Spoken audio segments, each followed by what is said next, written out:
cerita pahitnya saya di sini kerja. Saya termasuk awal kerja di sini nasibnya sedikit kurang baik. Sih kalau masalah dipukul apa nggak pernah ya. Cuma majikannya galak, galak banget.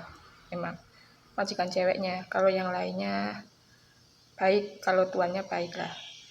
Nah itu awal kerja di sini saya tuh di pegunungan tuh. Emang saya terima jobnya itu sih, yang penting saya cepat terbang ke Taiwan gitu doang, dapat kerja. Karena saya tuh 5 bulan belum dapat majikan lah, itu begitu dapat langsung terbang ke Taiwan. Adanya job itu saya langsung mau, nggak mikir-mikir yang gimana gitu. Terus pikir saya kan saya mungkin mampu lah, terus gitu. Tapi ternyata sampai di sini ya memang kerjaannya begitu, nanam kemasan kayak cabai paprika, sayur-sayuran gitu, tomat apa, kol apa gitu.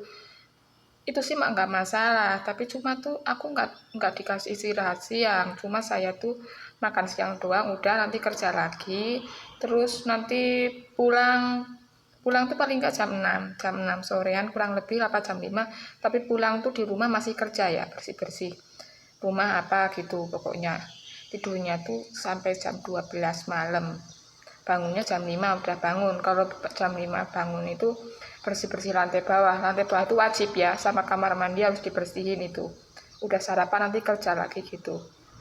Saya meskipun awal kerja ke Taiwan itu saya sudah sedikit-sedikit bisa ngomong bahasa Mandarin, dan sedikit ngerti juga mereka ngomong apa. Nyonyanya tuh galak banget loh. Kalau marah tuh dibilang goblok katanya. Saya kalau bahasa Mandarin dibilang pen-pen itu saya ya tahu. Terus gaji saya tuh cuma suruh tanda tangan doang. Karena awal saya nggak punya HP kan.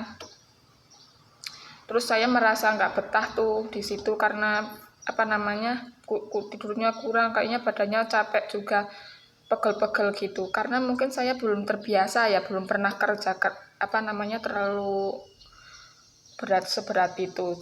Terus kebetulan itu nomor agentku kayaknya tuh diambil sama nyonyanya, tak taruh di loker kamar ya. Jadi itu saya kebetulan ada orang Taiwan yang mau beli bibit di situ, nyonyanya nggak ada. Saya minta tolong sama dia, tolong saya boleh izin telepon ke PT-nya nggak ada yang angkat. Terus saya telepon suami saya, terus suami saya telepon ke PT Indonesia langsung hubungi agent. Di situ aku dimarahi sama agent karena saya telepon orang rumah tuh masalah kayak gitu. Saya bilang gimana saya nggak telepon orang rumah, orang saya nomor kamu aja nggak ada, kayaknya disita sama nyonyanya gitu. Saya sempat nangis waktu pas telepon sama suami saya nyuruh saya pulang. Saya nggak mau pulang. Kalau pulang pun nanti kan saya kan belum habis potongannya. Kita kan potongannya kan 9 bulan ya. Nanti masuk PT lagi. Terus kalau enggak itu loh harus bayar denda. Dendanya kan banyak. Terus mikir gitu. Kedua, pulangnya tuh saya sedihnya tuh kalau pulang, kebetulan saya kerja di situ baru 3 bulan kan. Kalau pulang saya bingung juga antara nanti bayar denda juga karena ngambil saya itu di PT gitu ya. Kalau nggak itu nanti, kalau nggak bayar denda nanti balik ke PT itu dikirim kerja lagi. Kalau dipulangin ya suami bilang sih pulang aja, pulang nggak apa-apa. Saya bilang mau pulang gimana, saya nggak bilang sama suami kalau saya pulang bingung karena nggak punya rumah. Saya tuh nggak mau pulang. Kenapa nggak mau pulang mau ngapain, saya rumah juga nggak punya. Satu itu, kedua pasti ya malu lah dikata-katain tetangga kayak gitu.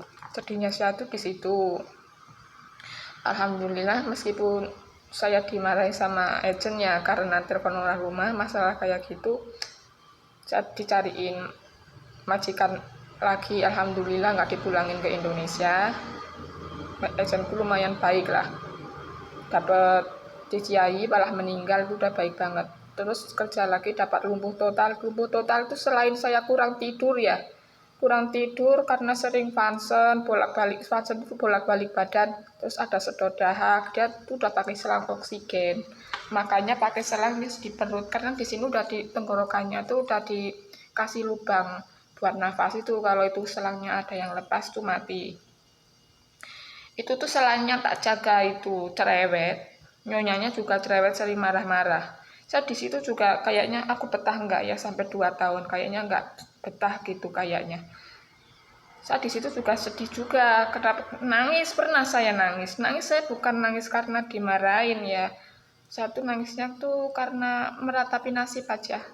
Kok begini ya? Ya tapi sih alhamdulillah meskipun majikanku galak-galak, mereka nggak ada yang mukul ya, makanan tetap ngasih makan saya. Tapi cuma tuh kadang ya kita kerja, semua yang kita kerjain itu pas saya jaga orang lumpuh total ini ya, itu sebulan sekali ada dokter sama suster datang ke situ pasti. Dia ngajarin saya, kata mereka tuh sudah oke bener, tapi kata nyonyanya tuh selalu salah. Ya namanya orang kerja, kalau mereka nggak suka sama kita tuh apa-apa yang kita kerjain tuh salah. Nah dari situ apa namanya, makanan sih ya oke lah, makan di situ ya saya dikasih makanan, tapi setiap kalau saya mau makan ya dia bilang bisanya cuma makan aja gitu, nggak kerja. Saya paling kan bersih-bersihin lantai bawah, yang atas kalau saya mau bersihin katanya nggak usah, udah tidur aja. Kalau orang dia ngomongnya kan sudah sinis marah-marah gitu, kalau saya disuruh tidur saya tidur, nggak boleh dikerjainnya nggak kerjain. Saya masak nasi pun nggak boleh. Ya paling bersih-bersih lantai bawah doang sama jaga pasiennya itu. Saya pernah ngomong sama yang tak jaga, sayang itu loh mau bersih-bersih nggak? Dia bilang nggak boleh, bukan saya nggak mau ya. Lah lama-lama nyonyanya tuh nulis tulisan Indonesia bilang gini, intinya nyuruh saya pulang, kalau nggak mau dilaporin sama suami saya, kalau saya tuh ada hubungan badan sama yang tak jaga itu. Yang tak jaga aku tuh suaminya dia tuh lumpuh total. Saya bilang saya tuh nggak ada kayak gitu, bener-bener enggak gitu. Alhamdulillah dia percaya, dia bilang kok kamu pas lebaran punya duit itu dari bapaknya dia ngasih 1.200, terus kakak-kakaknya tuh ada 8 ya ngasih aku ngomong gitu, dia kira tuh uang saya pas lebaran itu dikasih sama dia. Saya bilang enggak, dikasih saudara-saudaranya dia, kalau nggak percaya tanya mereka. Terus setelah itu nyonyanya baik, tapi saya rasa di situ udah baik banget itu, nggak marah-marah lagi, apapun dia beli apa aku dikasih, tambah baik banget. Aku mau keluar dari situ pun katanya jangan, nanti kamu telepon itu ya, apa namanya, tak kasih kamu telepon boleh. Dulu kan awal kerja di situ aku nggak apa namanya, selama 2 tahun kalau nggak salah. Telepon tuh sama baby card, saya pegang HP ya, pegang HP, punya HP beli, tapi beli sendiri. Telepon cuma itu doang. Buat nelpon suami, mas saya sudah kirim, ini udah ya gitu doang udah. Sampai itu satu kartu tuh sampai dapat telepon sampai banyak kali itu. Benar-benar nggak ada hubungan sama sekali.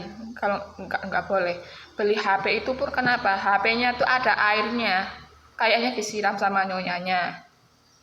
Terus kedua KTP ku loh hilang. Aku ngadu sama agentku itu waktu dia masih galak ya.